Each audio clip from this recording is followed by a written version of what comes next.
Dear students, database management system में एक topic आपको पढ़ना है और वो टॉपिक है ER डायग्राम या ER model, that is entity relationship diagram. ये डायग्राम काफ़ी इंपॉर्टेंट है डेटाबेस मैनेजमेंट सिस्टम के लिए और आप सॉफ्टवेयर इंजीनियरिंग में भी इस टॉपिक को आप पढ़ेंगे।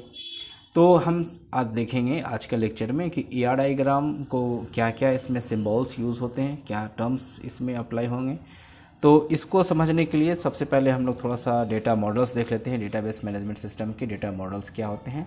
डेटा मॉडल्स इन DBMS यानी डेटाबेस मैनेजमेंट सिस्टम में डेटा मॉडल्स क्या होते हैं। सबसे पहले हम जानते हैं ब्रीफ में इसकी definition. It is a logical structure of database, यानी डेटाबेस जो हम क्रिएट करते हैं उसकी स्ट्रक्चर कैसी होगी वो हम डेटा मॉडल से समझते हैं। And it defines the design of database attributes relationships among data. Data के बीच में रिलेशनशिप कैसा होगा, एट्रीब्यूट्स क्या होगा, एंटिटी का डेटाबेस की डिज़ाइन कैसी होगी, सारे डेटा मॉडल से हम समझते हैं। ठीक है, तो आगे बढ़ते हैं। चूँकि हम लोग आज के लेक्चर में देखना है ER मॉडल क्या होते हैं, लेकिन उसके पहले थोड़ा हम लोग डेटा मॉडल्स देख रहे हैं। डेटा मॉडल्स के डिफरेंट टाइप्स होते हैं, जिसमें हमने आपको डायग्राम में यहाँ पे बना के दिखाया है। सबसे पहले होते ER मॉडल है, फिर ऑब्जेक्ट ओरिएंटेड मॉडल है, रिलेशनल मॉडल है, हायरार्किकल मॉडल है, नेटवर्क मॉडल है और फिजिकल मॉडल्स है। ठीक है, तो आज के लेक्चर में हम लोग सबसे पहले देखते हैं ER मॉडल क्या होते हैं। ER मॉडल का मतलब होता है एंटिटी रिलेशनशिप मॉडल, यानी एंटिटी के बीच में रिलेशनशिप एस्टैब्लिश करना। अब जानना है एंटिटी होता क्या है। बहुत सिंपल मैंने डेफिनेशन यहाँ पे लिखा हूँ। मेरी कोशिश ये होती है कि मैं आपको जो भी टर्म्स या टॉपिक है उसको मैं सिंपल वे में करके बताऊँ, ताकि जो आम स्टूडेंट भी है उसको ईजिली समझ जाएँ और फिर वो भी जो है इस फील्ड में आगे बढ़ें। हालांकि बहुत सारे ऐसे वीडियोस आपके लिए यूट्यूब में अवेलेबल है, बुक्स में भी वो सारी चीज़ें दी हैं, लेकिन मैं कोशिश करता हूँ कि हमारे जो स्टूडेंट्स हैं वो बहुत इजी लैंग्वेज में सीखें और धीरे धीरे वो इम्प्लीमेंट करें। ठीक है, तो एंटिटी होता क्या है। An entity is a table और attribute of a table in DBMS में हम टेबल क्रिएट करेंगे तो हम देखेंगे उसमें एंटिटी कभी स्टूडेंट के नाम पे टेबल होगा, कभी एम्प्लॉई के नाम पे होगा, कभी प्रोफेसर्स के नाम पे होगा, कभी टीचर्स के नाम पे होगा, कभी एम्प्लॉई के नाम से होगा, तो उसको हम एंटिटी कह सकते हैं। और इसकी दूसरी डेफिनेशन क्या है, it is a real world object entity, it is a real world object. और फिर क्या है, एंटिटीज़ हैव एट्रीब्यूट्स, यानी एंटिटीज़ जो चीज़ें हैं रियल वर्ल्ड के ऑब्जेक्ट्स हैं। फॉर एग्जांपल अगर हम यहाँ पे लिखते हैं स्टूडेंट, तो ये हमारा क्या हो सकता है, एक एंटिटी हो सकता है। ठीक है ना, और हर एंटिटी के उसके कुछ एट्रीब्यूट्स होते हैं। अभी हम लोग आगे में इसको डिटेल्स में देखेंगे उसकी एट्रीब्यूट्स क्या होते हैं, तो इसको हम लोग कैसे शो करते हैं डायग्राम में। ठीक है, उसके बाद देखें मैंने कुछ यहाँ पे एग्जांपल्स लिखे। ये जो है कॉलेज है, कॉलेज फॉर एग्जांपल डेटाबेस है। इस डेटाबेस में एक प्रोफेसर आपका एंटिटी हो सकता है, स्टूडेंट आपका एंटिटी हो सकता है और स्टाफ आपका एंटिटी हो सकता है।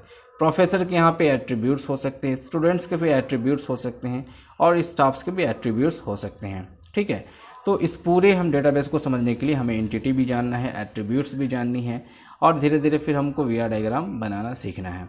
आगे बढ़ते हैं। फिर छोटा सा एग्जांपल पहले देखते हैं ER डायग्राम का। देखें आप, हमने यहाँ पे एक ER डायग्राम, एक स्टूडेंट नाम का एंटिटी बनाया है, कॉलेज नाम का। आप कैसे इसको रिकॉग्नाइज करेंगे, कैसे पहचानेंगे कि इसमें एंटिटी कौन है, एट्रीब्यूट कौन है।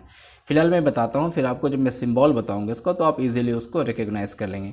जो रेक्टेंगल में है वो जो है वो एंटिटी है। ये जो देखें स्टूडेंट और कॉलेज एंटिटी है, और ये जो आप देखें एलिप्स में जो है, ये एलिप्सिस जो यहाँ पे, ये सब क्या है, एट्रीब्यूट्स है। ठीक है, और बीच में इस तरीके से जो है बॉक्स, इसको हम डायमंड बॉक्स भी कहते हैं, ये रिलेशनशिप इस्टेब्लिश करता है स्टूडेंट और कॉलेज के बीच में। ठीक है, तो ये सिंपल डायग्राम है ER डायग्राम का। अगर मैं कहूँ सिंपल स्टूडेंट का एक आप दिखाएं, तो मान लें हम यहाँ पे स्टूडेंट बनाते हैं, ये आप एंटिटी इजीली कह सकते हैं क्योंकि ये रेक्टेंगल बॉक्स में। इसकी एट्रीब्यूट्स हो सकती है, जैसे स्टूडेंट का ID हो सकता है, स्टूडेंट का नेम हो सकता है, स्टूडेंट का एज हो सकता है। अब हम आपको दिखाते हैं ER डायग्राम में, जो ER डायग्राम क्रिएट करने के लिए, बनाने के लिए जो सिंबल्स का यूज़ किया जाता है वो सिंबल्स क्या होते हैं और उसको हम क्या कहते हैं। अब देखते हैं यहाँ पे ER डायग्राम टर्मिनोलॉजी या फिर ER डायग्राम सिंबल्स क्या होते हैं। ठीक है, तो सबसे पहला सिंबल आप याद रखें, ये रेक्टेंगल बॉक्स है, ये एंटिटी सेट के लिए यूज़ किया जाता है।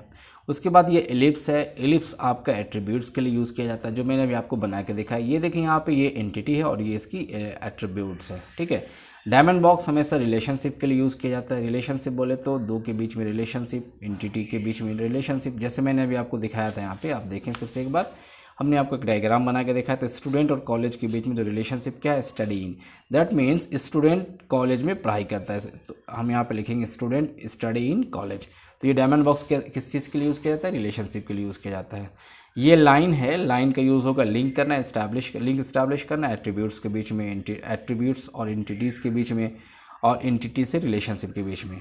डबल एलिप्स होगा, जहाँ पे डबल एलिप्स होगा वहाँ पे मल्टी वैल्यूड एट्रीब्यूट्स आपको दिखेंगे। अभी मैं इसका जो डायग्राम अगले वीडियो में डिटेल्स में बताएंगे, तो वहाँ आपको एक एक चीज़ जो है क्लियर हो जाएगा। उसके बाद आप देखें जहाँ पे आपको इस तरीके से डैश्ड इलिप्स होगा, तो इसका मतलब होगा वो डिराइव्ड एट्रीब्यूट्स होगा, यानी किसी एट्रीब्यूट से निकल के एट्रीब्यूट्स बनता है, उसको हम कहते हैं डिराइव्ड एट्रीब्यूट्स। अगर आपको इस तरीके से डबल रेक्टेंगल दिखेगा तो समझ जाएंगे वीक एंटिटी। तो चूंकि यहाँ पे मैं तो सिर्फ आज के लेक्चर में आपको सिंबल्स बता रहा हूँ, फिर एक डायग्राम बनाएंगे, उस डायग्राम में हम आपको एक एक चीज़ दिखाएंगे कि एंटिटी क्या है, स्ट्रॉन्ग एंटिटी क्या है, वीक एंटिटी क्या है, फिर ये डैश्ड इलिप्स का क्या यूज़ होता है, डबल इलिप्स का क्या यूज़ होता है। नेक्स्ट वीडियो में हम सारे आपको क्लियर करेंगे। फिलहाल आज के लेक्चर में आप सिर्फ इस सारे सिंबल्स को आप देख लें, सब सिंबल्स का अलग अलग काम है, और ER डायग्राम को क्रिएट करने के लिए सारे सिंबल्स का यूज़ किया जाता है। ओके, तो फिर मिलते हैं नेक्स्ट वीडियो में नेक्स्ट टॉपिक के साथ। आज के लिए बस इतना ही। Thank you very much.